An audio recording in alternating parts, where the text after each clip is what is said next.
When the villagers heard the warning from their scouts, they prepared for battle. A battle they knew they would lose. Although they outnumbered the enemy, the villagers knew they weren't warriors. They knew they would die, and although none would say it, they were all afraid. The bulk of the force were a strangely silent group of humans in mocking half-moon masks, mostly bare-chested with twirling glaives sparkling with magical energies. And at its head was a large beast as tall as an ogre but more powerfully built. Its skin was dark blue with shining eldritch scripture crisscrossing its frame and large horns that rested easily on its head. When the creature came before the village walls, it did not attack, nor did it threaten. It simply spoke. A smile on his face as he offered those before him a deal.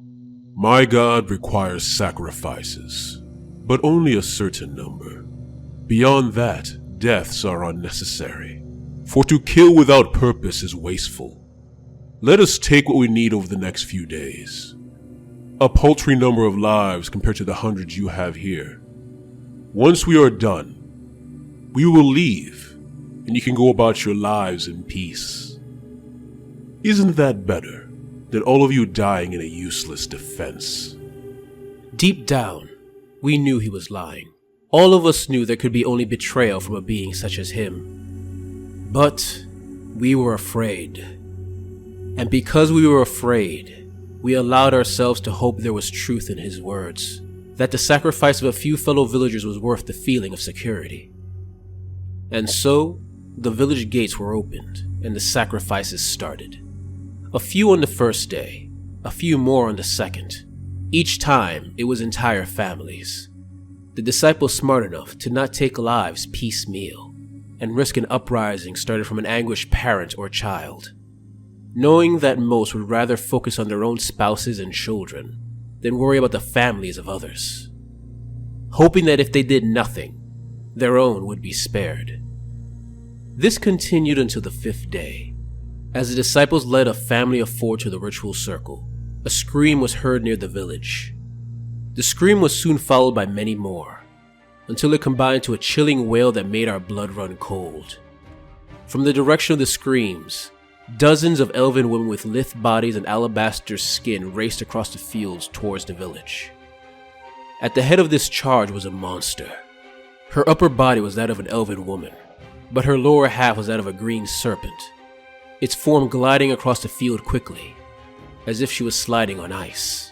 Such a charge should have been madness, especially with the women barely wearing any items of protection as far as those witnessing could see. And it was obvious the disciples felt the same way, shooting their arrows and loosing bolts of arcane magic in anticipation of a culling on that field. And it would have been a culling if the disciples could have hit even one of the elves. The women moved at speeds that should have been impossible, dodging both spell and arrow with ease. Before the disciples could even reach for their melee weapons, the women were amongst them, and that's when the actual culling began. If one was being told the story of this battle, one could be excused in believing there was a beauty in the scene.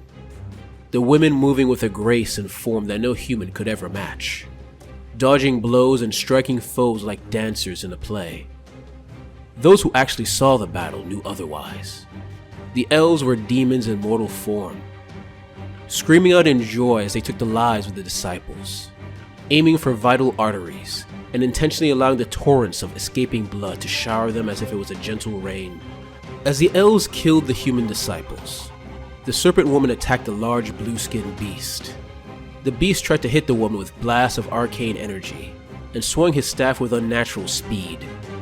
But the woman dodged every attack as if she could read the beast's mind, until finally, the beast made the mistake of looking into her eyes. It stood frozen for but a second, which was all the time the woman needed to wrap her snake-like form around him. When she had her prey, she began to squeeze, laughing with delight as the monster's blood and organs slowly escaped from its mouth. When the battle was done, the serpent woman came before the villagers. Once all were gathered, she began to speak, the voice a sarcastic imitation of concern. Humans, we removed the stain of chaos from your village, But it was a fight that did not come without some cost. Many of my sisters are weakened and are in need of strengthening. As your saviors, it is required of you to aid us in this, so we may continue fighting for those like you too weak to fight for themselves. But do not worry, she continued, a familiar smile stretching across her lips. As you have already shown with your previous partners, you are more than willing to make a deal. In the depths of Olgo, you will find the temple city of Hagnar, a foreboding place of shadows and blood. It is here where you will find the birthplace of the daughters of Khaine, servants of the dead god, although you will be wise to not mention that fact in their presence. They follow the tenets of their war god with religious fervor, seeking battle and blood in his honor, and striking down all enemies no matter their power and number in his service. Through such service, they hope to raise their god's presence in the mortal realms.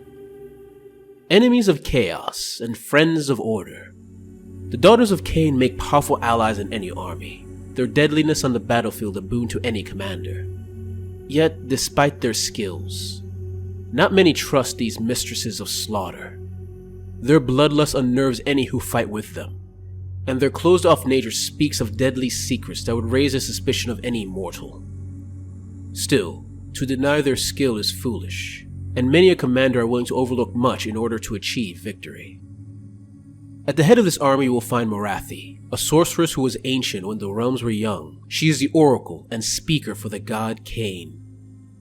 At her beck and call are the armies of witch elves and sisters of slaughter, who quickly cut through enemies with razor-sharp daggers and cutting whips. Following them are serpent-bodied Melusai and winged Kinure harpies, using their unnatural forms to bring death to all before them. On the battle edges, Doomfire warlocks fling shadow bolts at their foes, while Medusai on blood-racked shrines empower all the followers of Khaine. To be a member of the Daughters of Khaine is to bathe in the blood of your enemies, to kill and maim in honor of a dead god, and hope to bring about his true resurrection with the violent taking of every mortal life. Hey guys, this is Arvandus, and I hope you enjoyed this video about the Daughters of Khaine, those blood-soaked mistresses of slaughter. If you like it, please like, subscribe, and comment. And if you really like it, please consider giving to my Patreon. With the extra money, it gives me the time I need to work on these stories I love. Anyway, thanks for listening, and see you next time.